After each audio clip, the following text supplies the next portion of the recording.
Hi guys. And welcome to Magic Fresh Ideas. I'm Jonathan. And I'm Alison.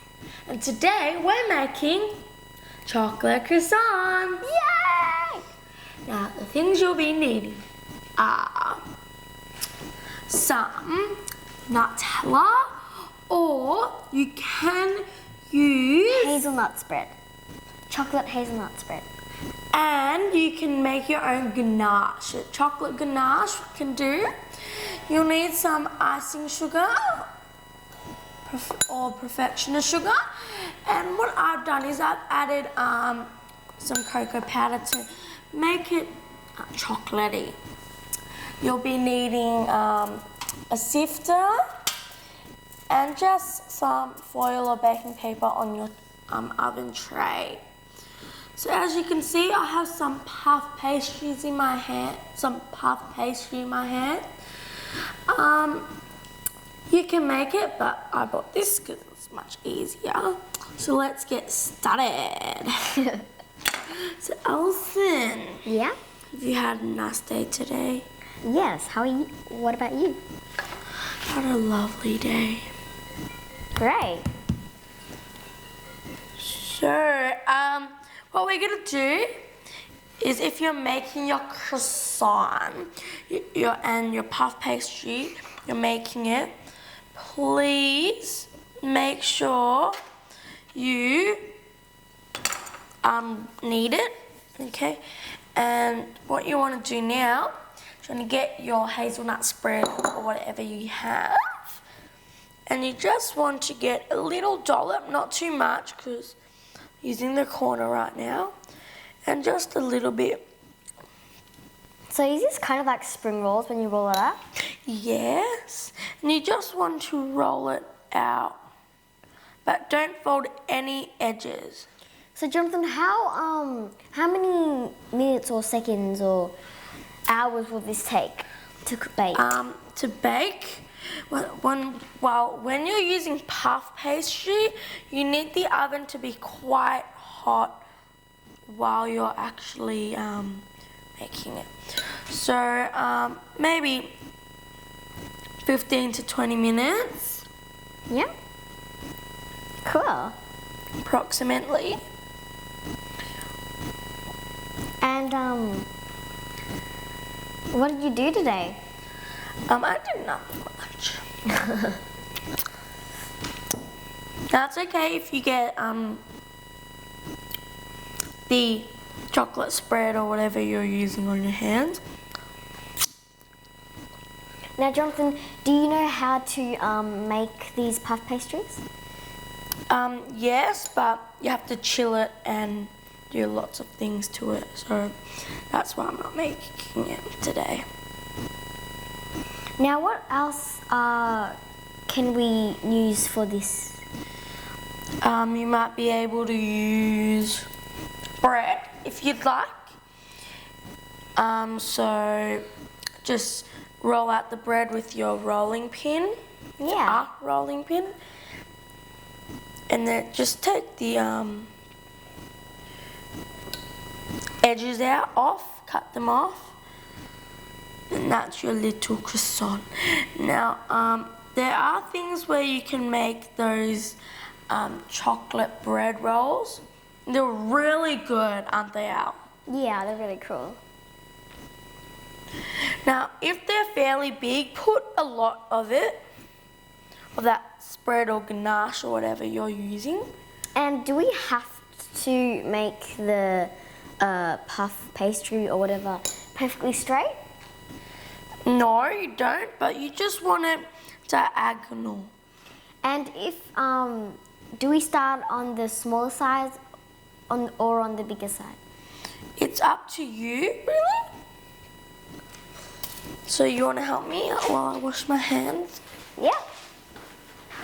So this can be sticky at times, so you just want to be careful, like so. This is kind of like a tie, my dad's tie, it reminds me. So Jonathan said don't put too much, just put a little. So, like so. I guess that's how you do it. Well done, Alison. Thank you. I went away for a while and you already started doing it. So if you're making it, mine is in a nice little bowl here. So what I'm gonna do now is I'm just gonna roll it even more so there's no actually edges there. Now if you do have edges, just mush it and then roll it and that will help it. And then roll on the ground. If you have a rolling pin, roll it with that. But I'm not using one now because I didn't make it. So I'm just gonna use my fingers to flatten it out. And that's actually pretty creative, isn't it? Yeah. So you can pull it like you're making pizza dough or whatever, but it can tend to tear. Now, Alison, you can help me make more. Sure. This is pretty sticky. Yep. So I'm using room temperatured what is it called again? Room Puff temperature. pastry. Because I reckon it's easier to use instead of frozen puff pastry. So yeah. So when we're done, we're going to be using this lovely icing sugar, or if some of you call it perfection sugar.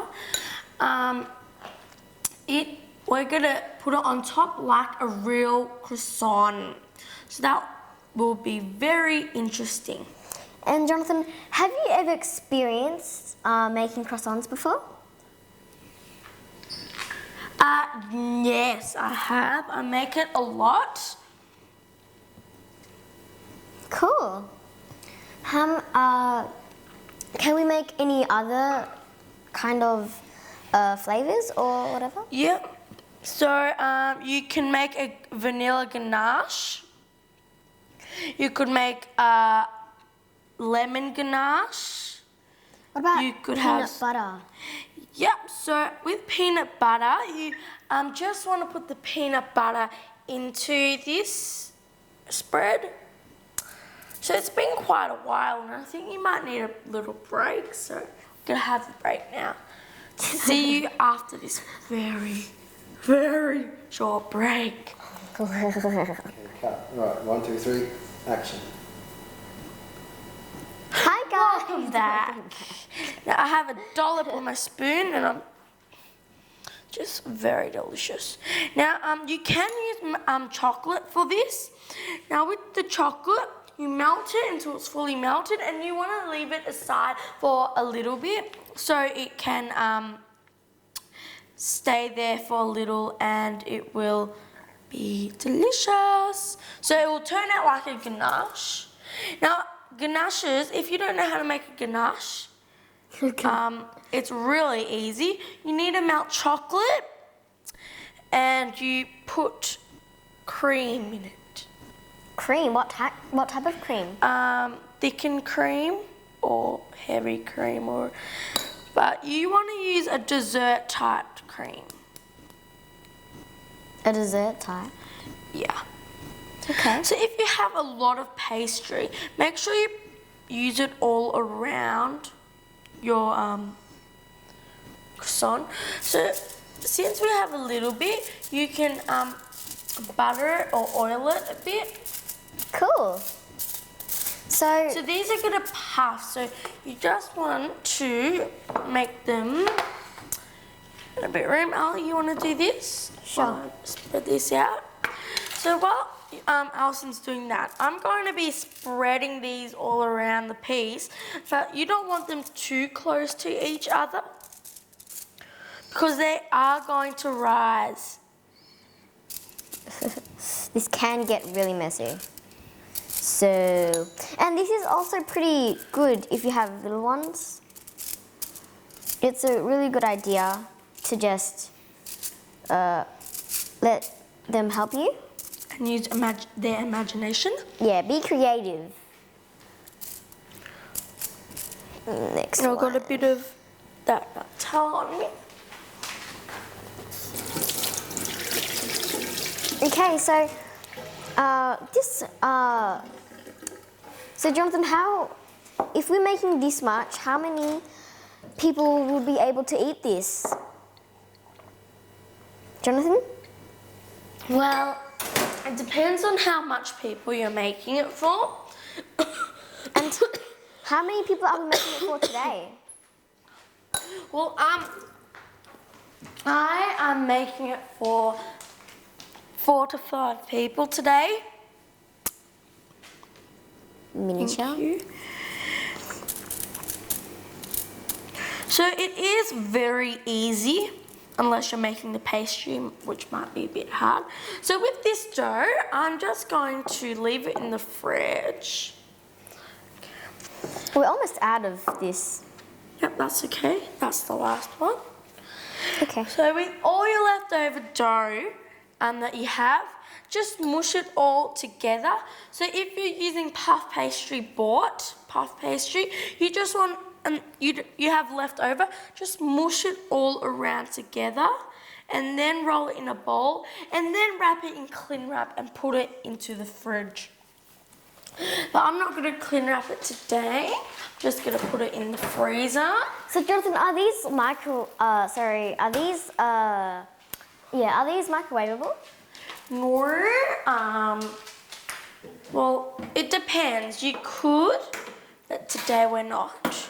And why is that? Because puff pastry works in the oven, unless you have an oven microwave. So, after this break, we're gonna have a break now, and while you're having the break, we're gonna wash all and clean up. Okay. See you after the break. After the break. Okay, Al, you can lick the spoon. Yes. Well, thank you.